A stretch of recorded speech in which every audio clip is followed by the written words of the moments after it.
So good morning, everyone. First of all, I would like to thank to the organizer for inviting me and also organizing such a nice event.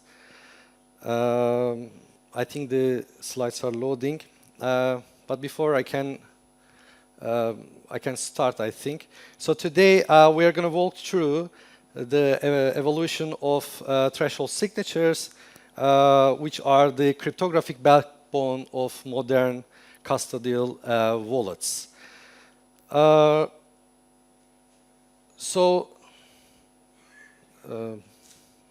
think, anyway, this is, I think, the previous version, but I will do my best.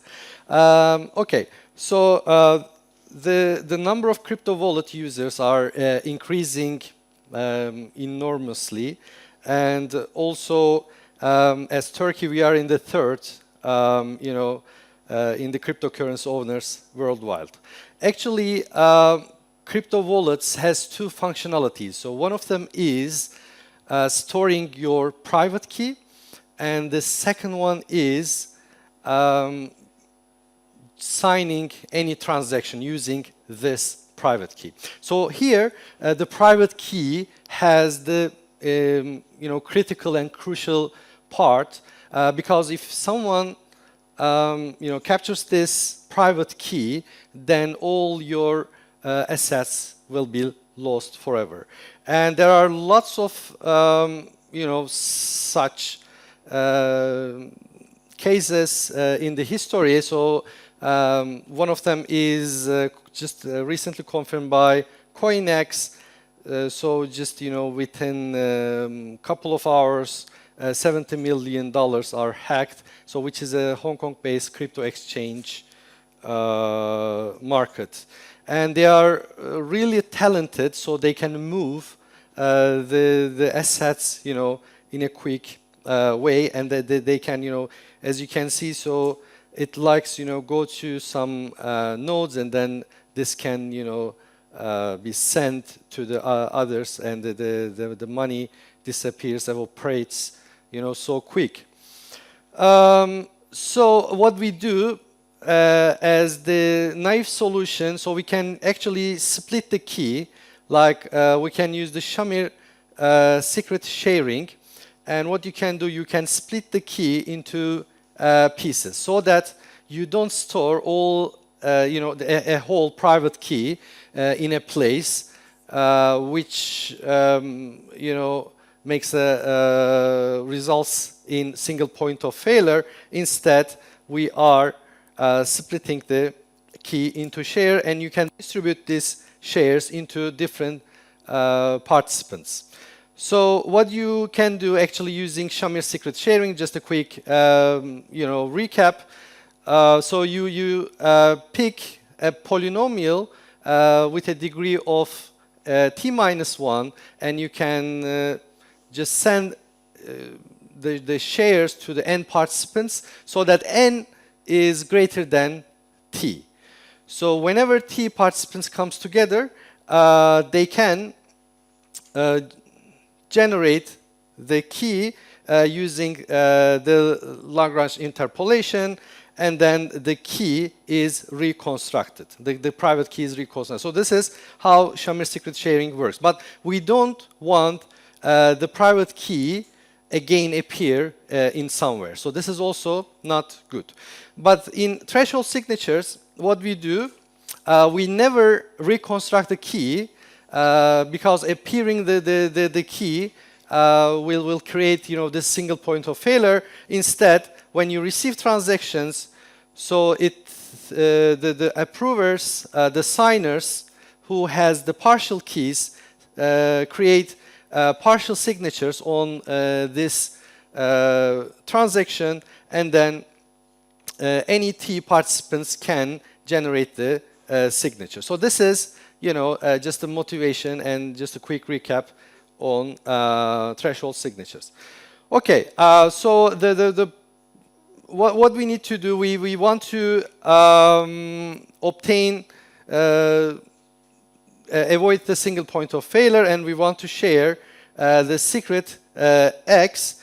But the challenge is here, all the participants have equal powers on the secret. So the question is, what if you have participants with higher weights, and if you have a kind of, hierarchy, so that, some participants must involve in the signing procedure. So as an example, this could be, a CFO or CEO or whatever, kind of hierarchy, so that, not only the bottom tier signs, but also you want the higher, level signatures. So none of the existing threshold. So actually there are solutions, of course, but in the market, so they all assume, most of them assume the flat structure. Okay, so that every participant has the equal weight. But another example, so if you would like a hardware to be involved in the signature procedure, so this may not be happen, okay? So because, other participants might create the signature, and this could be bypassed. So you should either do some procedural steps to involve those participants, or you should do it in a cryptographic way. So we recently published a paper with my friends, Ali is here, and Sermin, and also Sibel. So it's FlexI. We also improved this so that, in the market, we also aware of that some participants might leave the system, and also, some of them might also involve, so that you don't need to reconstruct the things from scratch. Okay, so you can do that, but you need a kind of solution to do this type of things, and how to arrange the threshold signature again. So this is the threshold signatures.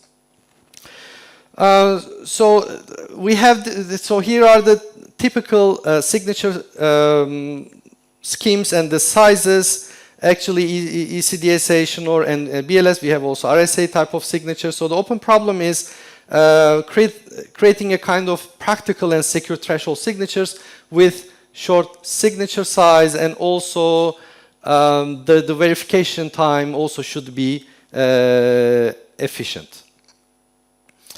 So actually the first type of the signature is BLS signature. So the BLS signature, it works in a group G, which is a cyclic group of prime order Q, and we need a kind of efficient toe test given that YGSM is element of the group. So here actually what we need to do, we need to show that this equation holds for a test, an efficient test tau.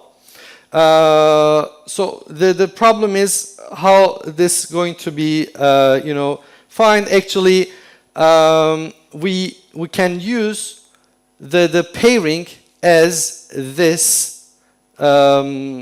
purpose. So we use the efficient. Actually, the method, the test method, is the pairing for BLS signature, so that this signature verification can be held. Actually, it is based on the gap-Diffie-Hellman problem. So what is gap-Diffie-Hellman problem? Where the CDH problem is hard, but the decisional Diffie-Hellman problem is easy. Okay, so the CDH actually, so we call this type of schemes as gap-Diffie-Hellman scheme. So there is also another nice property with the BLS signature. So you can also have a multi-sign opportunity. So what is multi-sign? Actually, you can aggregate all the signatures, and also you can aggregate the public keys, and you can verify the signatures at once. Okay, so this is the good use of BLS signature. And also we have some pairing friendly curves here, alt BN 128 BLS, and you know we have also added curves type of things. So but the problem with BLS signature is why we are not using really BLS signatures. It is actually the verification. So the verification cost, especially when you use Ethereum type of EVMs, so we don't really have an efficient verification for pairing. All right. So that's why we use different types of also. We have also different types of signatures. So the second type is the Schnorr signature. So how the Schnorr signature works, actually we choose a key, and we have a commitment on the key, and then we compute a hash with the message and the public key and the commitment, and then we create the signature by just this addition, and then the output is RS, and you send the message R and S to the verifier. Actually, it is, this shows how the Schnorr signature works. It is quite good.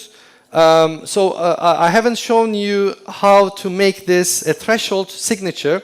So for example, in the Schnorr case, in order to make the signature threshold, so first we need a dealer that shares the secret key X among the n participants. So you remember the Shamir secret sharing, we have n participants, and we distribute the private key to those n participants. And then also dealer needs to, so as you remember, we have the key component, which is a fresh nonce, and this needs to be also shared among the n participants by the dealer. And then on input M, every player outputs their commitments R, and then the R is reconstructed. The full R is reconstructed. So here just notice we have the exponentiation here, Lagrange on exponentiation. Okay? So what is the bottleneck? So we have a bottleneck here. We have assumed that there is a dealer that prepares and shares some data to the parties. So is this still a single point of failure? Yes.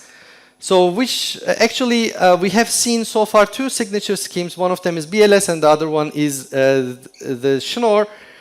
So what do you think, which threshold signature is worse than we have seen so far in terms of the dealer dependency? So actually when you compare the BLS and Schnorr, in Schnorr we have also the K component. Okay? So because this is, in the BLS you have only, secret key to be distributed one time, but in Schnorr you have also K to be distributed in every signature. And the dealer who shares the secret nonce K is equivalent to the knowledge of X every time a signature is issued. Can we do, the question is, can we do without a dealer? Yes, we have solutions for this. We have the distributed key generation protocols. Actually, many protocols in the state of the art, they are using Feldman VSS many times, and then they generate the shared secret using the Peterson distributed key DKG protocol. So you use n times Peterson, n times Feldman VSS, and then generate the Peterson commitment. So we have the ECDSA. It's very similar to the Schnorr signature. the difference here is we have two differences in ECDSA. One of them is we need to compute the inversion of this K. So the K was already a problem for us, but we also have an inverse of the K here, and we also need to compute the multiplication of two secret shared values here. So when you distribute this K over M and XR, so you are going to have K times XR component. So you have two shares that are multiplied. So which is also a problem.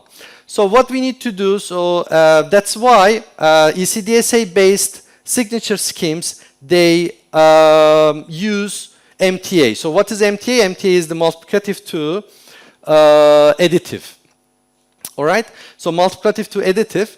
So you need to engage in a kind of protocol between the parties to have this multiplicative to additive share. So how you do it? Actually, you can do it using a homomorphic encryption. So you need a homomorphic encryption for this purpose. So for example, in GG18, GG Schnorr, Goldwasser 20 protocols, they use Pyle encryption scheme. So how do they do? So we have a party, Alice, let's say. She has the decryption function only. Okay. So the decryption function is not available to the other party. So Alice encrypts A and send it to Bob.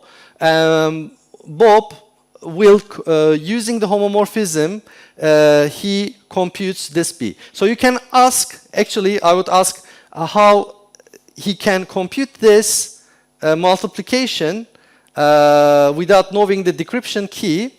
So what he can do, he can,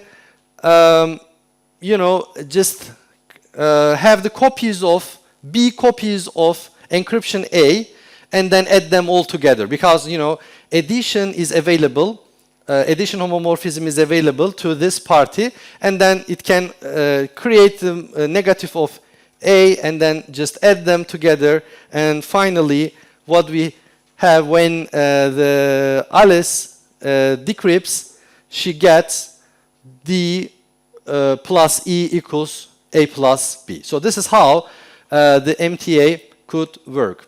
And this is covered over the Pyle, but you need to also do the range zero knowledge proof on this. Okay, so we have also Frost scheme. So the Frost is Schnorr based. So what is interesting with the Frost, actually, due to the time constraints, I'm going to go a little bit fast here. So we have two another. Excuse me. Yeah, we have.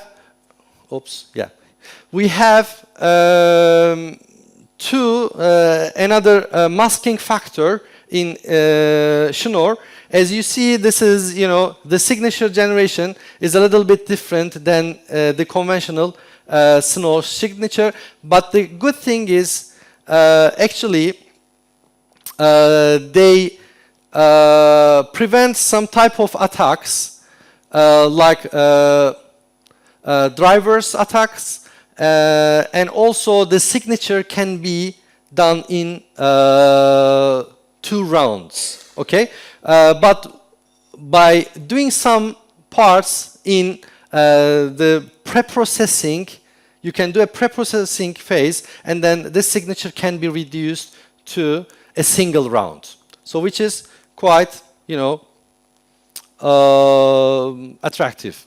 And therefore, people are working now on Frost to standardize this. But I think the microphone. Did I touch or? I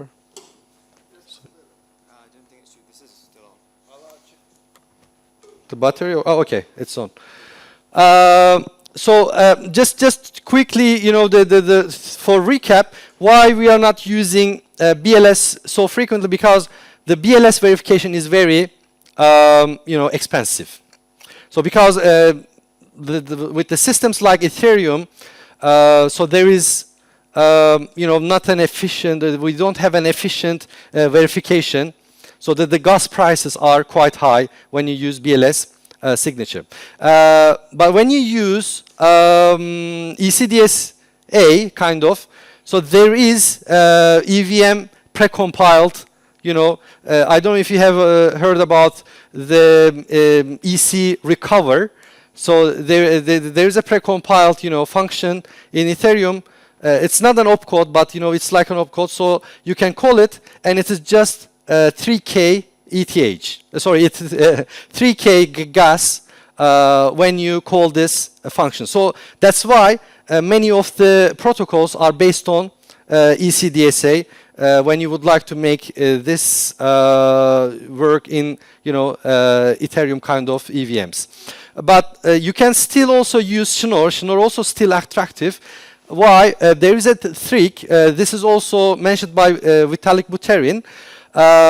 You can also use EC recover in Schnorr signature and reduce the gas prices. So normally, if you follow the Schnorr procedure, so we don't have a precompiled for the Schnorr verification in Ethereum EVM, but by using this EC recover trick, so you can reduce the gas prices from 85K to around 5 to 6Ks. So now, so the trade-off between these are like either you are going to use more rounds in ECDSA, or you are going to use optimize rounds protocol like Frost, and the gas prices are quite comparable.